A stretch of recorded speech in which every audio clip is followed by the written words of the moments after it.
اور ایک چھوٹا سا چیلنج جو سورہ صاد میں آیا ہے، اور یہاں تو اس نے اللہ کے جلال کی قسم کھا کر کہا قال فبعزتک لأغوینہم اجمعین، اے رب تیری عزت تیرے جلال کی قسم ہے میں ان سب کو گمراہ کر کے چھوڑوں گا، الا عبادک منہم المخلصین، سوائے ان میں سے وہ کچھ لوگ جنہیں تو خالص اپنا بندہ بنا لے، جنہیں تو اپنا بندہ بنا لے، مخلص، مخلص نہیں، مخلص یہ مفعول ہے، فاعل نہیں ہے، جسے تو بنا لے۔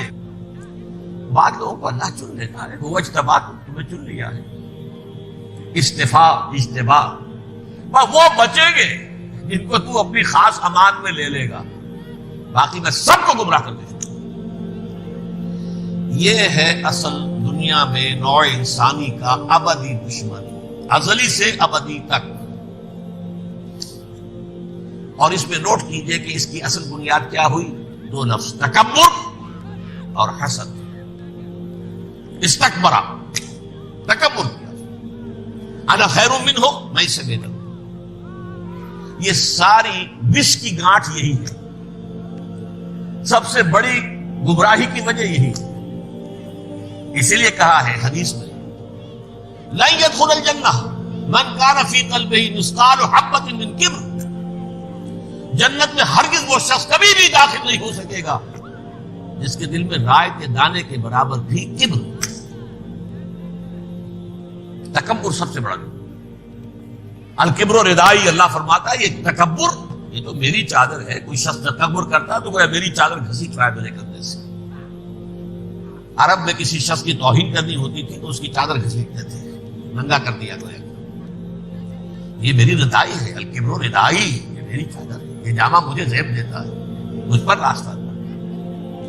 اور حسد، آدم کو جو برتری عطا ہو گئی اس حسد کی آگ میں ہو جاتا ہے اور اس کا انتقام لینا چاہتا ہے۔ آدم سے بھی، آدم کو بھی گمراہ کیا، جنت سے نکلوایا، ویسے نکلنا تو انہیں تھا ہی مشیت اذن میں، لیکن فوری طور پر اللہ کے حکم کی خلاف ورزی تو کروائی نا۔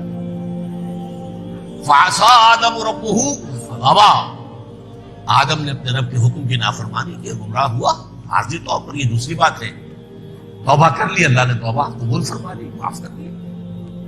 وہ مستقل جو ہے وہ نسل انسانی پر اس گناہ کا اثر متوارث طور پر نہیں آ رہا ہے، ختم ہو چکا معاملہ، ہوا تھا ہو گیا۔ فتلقى آدم من ربہ کلمات فتاب علیہ انہ هو التواب الرحیم۔ اور توبہ کی شان یہ ہے جب وہ قبول ہو جائے اللہ کی جناب میں، کیا تائب من الذنب کمن لا ذنب له، گناہ سے توبہ کرنے والا ایسے ہوتا ہے جیسے اس نے کبھی گناہ کیا ہی نہیں۔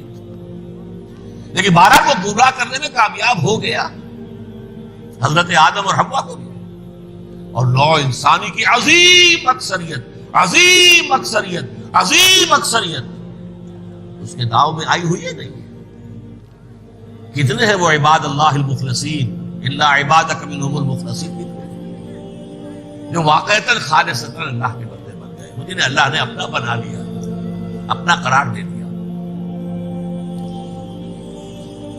اب اس کے ساتھ نوٹ کیجئے، اس ابلیس کے ساتھ ایک فوج بھی ہے جسے قرآن مجید میں کہا گیا ہے یہ اس کی پارٹی ہے، حزب الشیطان، اکیلا نہیں ہے۔ ایک تو وہ عزازیل ہے، اس کی طویل ترین عمر اللہ نے دے دی، وہ تو قیامت تک رہے گا۔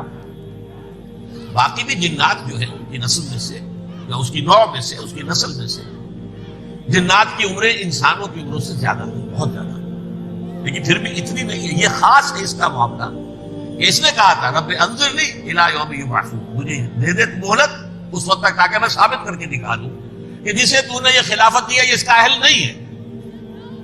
Let me prove this point. وَلَا تَجِدُ أَكْثَرَهُمْ شَاكِرِينَ، تو ان کی اکثریت کو شکر گزار نہیں پائے گا۔ وہ ابلیس جو ہے وہ ریکروٹ کرتا ہے اپنے فوجی، اول تو خود جنات جو اس کے نمبر 1 لشکری ہے۔ قرآن مجید میں اس کا اشارہ دیا گیا ہے إِنَّهُ يَرَاكُمْ هُوَ وَقَبِيلُهُ مِنْ حَيْثُ لَا تَرَوْنَهُمْ۔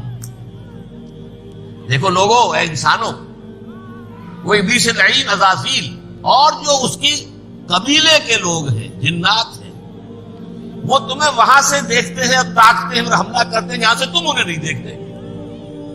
وہ غیر مرئی ہے، انویزیبل ہے، تمہیں نظر نہیں آتے. ویزیبل دشمن کا وار تو روک لو گے، انویزیبل کا کیسے روکو گے؟ انہو یراکم ہوا وقبیلہ، اکیلا ہی نہیں ہے وہ تو تمہیں تاکتا ہے، تم پر حملہ کرتا ہے، گھات میں لگ کر جو ہے تمہارے اوپر حملہ کرتا ہے، وہ بھی اور اس کے ساتھ اس کے قبیلے کے لوگ جنات بھی، من حیث لا ترونہم، جہاں سے کہ تم انہیں نہیں دیکھتے. لیکن اس کے علاوہ وہ انسانوں میں سے بھی ریکریوٹ، رنگ روٹ، اوپر پٹ، وہ جو ہے ان کو اپنے پاس رکھتا ہے فوج کے لیے. اس کی سب سے بڑی مثال کیا ہے؟ سورہ مجادلہ میں اللہ تعالیٰ نے منافق، حالانکہ وہ کون تھے؟ بظاہر حضور کا کلمہ پڑھنے والے، حضور کے پیچھے نماز پڑھنے والے، اسلام کا دعویٰ کرنے والے، ان کو اللہ فرماتا ہے اولئک حزب الشیطان الا ان حزب الشیطان هم الخاسرون، یہ شیطان کی پارٹی کے لوگ ہیں. وہاں مقابلے میں آیا ہے اولئک حزب اللہ الا ان حزب اللہ هم